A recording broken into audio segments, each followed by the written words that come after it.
Yards. World War II broke out. This is me, Charlie. We're out here in Orange, Texas, looking for alligators. Were damaged so bad and removed the deceased, all the problems.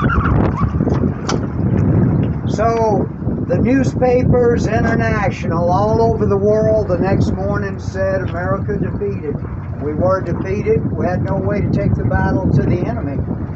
Those days you couldn't refuel in the air, so all we could have done was wrote them an unpleasant telegram to Japan, right? Hey, that wasn't good that you killed all of our people and did that.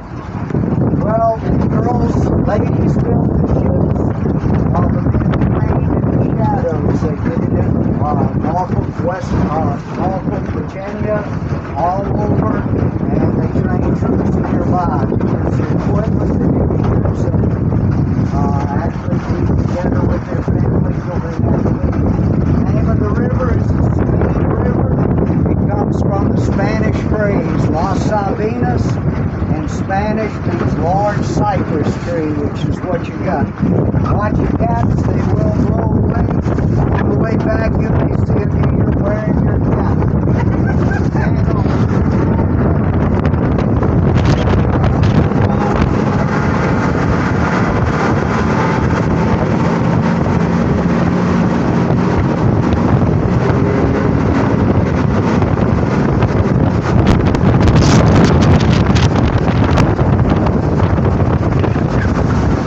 Y'all didn't think this was going to be a slow putt-putt educational cruise, right?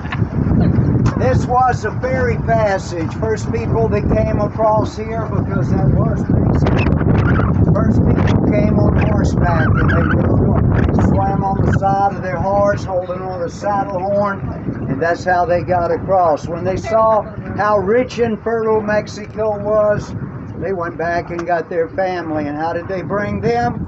Covered wagons. If you've been to on the other side of Lake Charles, you have Iowa, Louisiana. There the dirt gets soft and it stays soft all the way into the bank right there. Now that presented a serious problem because covered wagons bogged down there. There's a turtle on that log over there. A couple of smaller ones. Can y'all see them, boys? Yes, sir. Now whenever we're stopped, you'll be able, they can stand up, but you know, if they need to see something, but only when they're stopped. So what happened? They bogged down in Iowa, Louisiana. A community formed there because they couldn't come any farther this way. Eventually, after about 15 years, somebody came up with the idea. Dig that out by hand, 3 foot deep, 12 foot wide, just enough to float a covered wagon across on a boat a little bigger than this one. They built 2 wooden boats, and that's what they did. They allowed those people to continue their trek on across into Mexico. Well, that worked good. You could have a ferry here and another one across the Neches River. But then when Henry Ford developed the Model T, people didn't want to wait on a slow dinky ferry, so they built a highway. You can see how the street lights line up that way and poles, and it went right across here. That's what that open area is. That was a bridge that crossed here. You could drive from California that way all the way to Florida and go up the East Coast. You can still drive from here to California. If you could take the first exit in Louisiana, you could drive from there to me all the way to Florida and up the East Coast. What you can't go across is here. We'll probably go through there and come out right here. We're going to go up north, likely, and depending on what we see, we may come right back through here.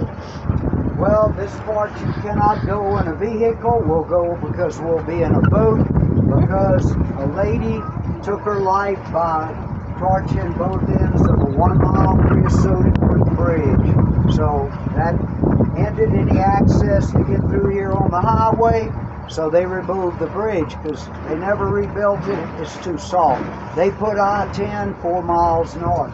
The next time you go across I-10 into Louisiana, look on the right side when you get on the Louisiana side, you see sand dunes.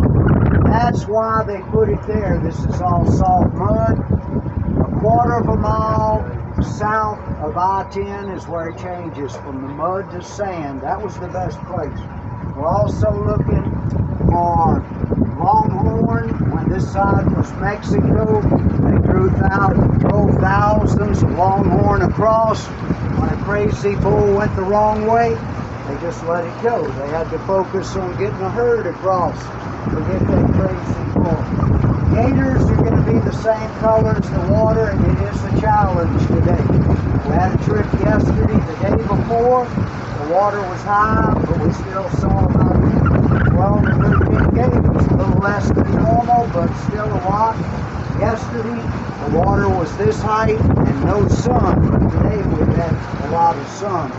They started their breeding season yet? That'll start in the end of the month, which is right on the here. Normally in June, they warm up. Gators, turtles, and snakes are cold-blooded. See the fish eagle's nest on the top of that square tower. We'll probably see the parents lighting there. We're going to view an eagle's nest 8 foot above the water with the parent in it. So look, gators are going to be the same color as the water. They're the same texture as the bark on the tree. So, and they're not going to be waving at us. People hunt them and kill them here. So, look on the logs. Officially, a gator is a log with eyes. And they'll be laid because the water's so high. They're either way back in there or they're going to be on a log. So look close at the logs. You may see the head in the water. We're going to go fast for a while, look at things, stop and go. But we're going to get in small areas where if you help look, we'll see more things. Hang on.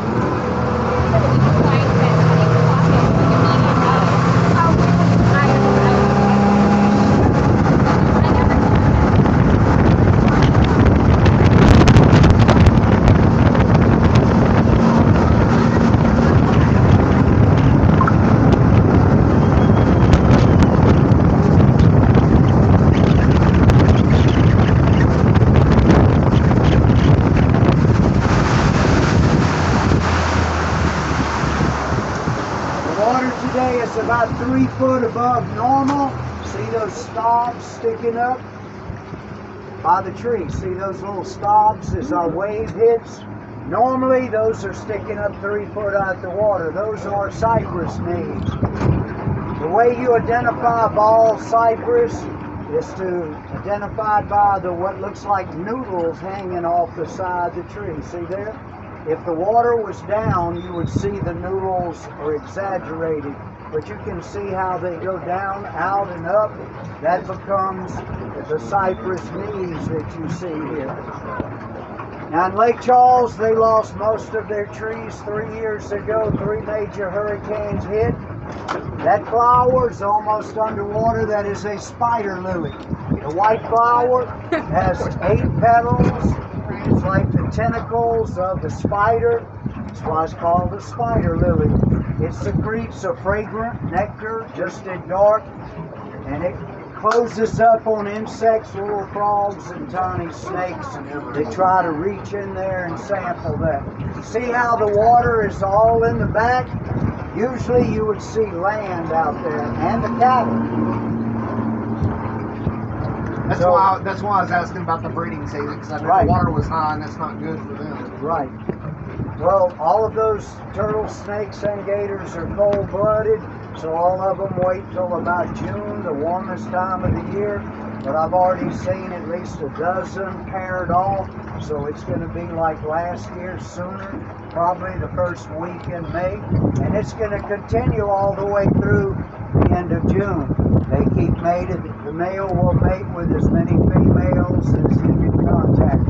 Look on the logs and any little thing that's sticking up or a gator laying there. Now you already saw some of those cypress knees. You can see more of them in here. Normally they're sticking up 3 foot above the water and they look like a person's knee. They go up. Actually, they come down the side of the tree.